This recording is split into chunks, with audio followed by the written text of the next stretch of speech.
করে না, অসৎ কাজের নিষেধ করে না। আফসোসের বিষয়, আজ থেকে লুকমান হাকিম যদি তার সন্তানকে এইভাবে দায়িত্ব তার সন্তানকে বুঝাইতে পারে, লুকমান হাকিমের কথাটা রব্বে কারীম কালামে পাকের মধ্যে দেওয়ার উদ্দেশ্য কি?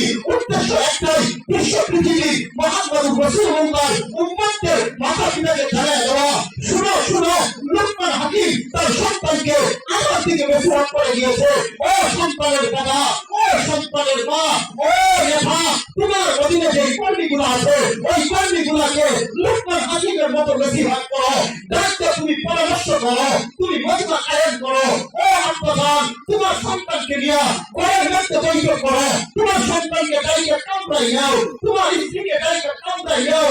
ও লেখা, তোমাকে বলে যাই, ও মেম্বার, ও চেয়ারম্যান, তুমি তোমার ওয়ার্ডের প্রত্যেকটা নেতা কর্মীকে তোমার কামড়াই ডাইকে নাও, ডাইকে নিয়ে কোন চেয়ারম্যানকে কিভাবে সমাধান আসতে হয় এটা শিখায় না, কিভাবে মারামারি করতে হয় এটা শিখায় না।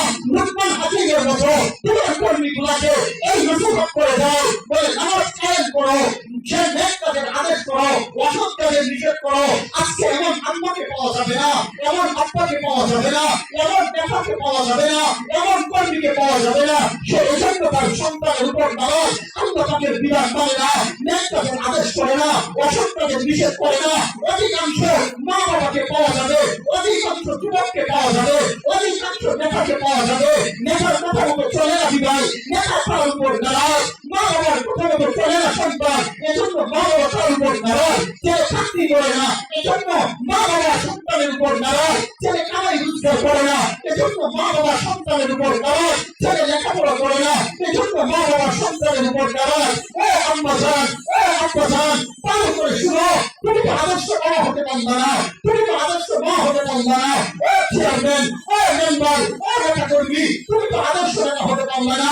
নেতা যদি হতে হয় মুহাম্মদ রাসূলুল্লাহর মতো নেতা হও, যদি নেতা হতে হয় অমরের মতো রাষ্ট্রনায়ক হও, যদি বাবা হতে হয় মুহাম্মদ রাসূলুল্লাহর মতো বাবা হও, যদি বাবা হতে হয় লুকমান হাকিমের মতো বাবা হও। বলে দোস্ত, আল্লাহ পাক রব্বুল আলামিন মুহাম্মদ রাসূলুল্লাহকে সমাজের সবথেকে দামি নেতা করে বানাইছেন, সবথেকে দামি শিক্ষক বানায় পাঠাইছেন, সবথেকে দামি মানুষ বানায় পাঠাইছেন।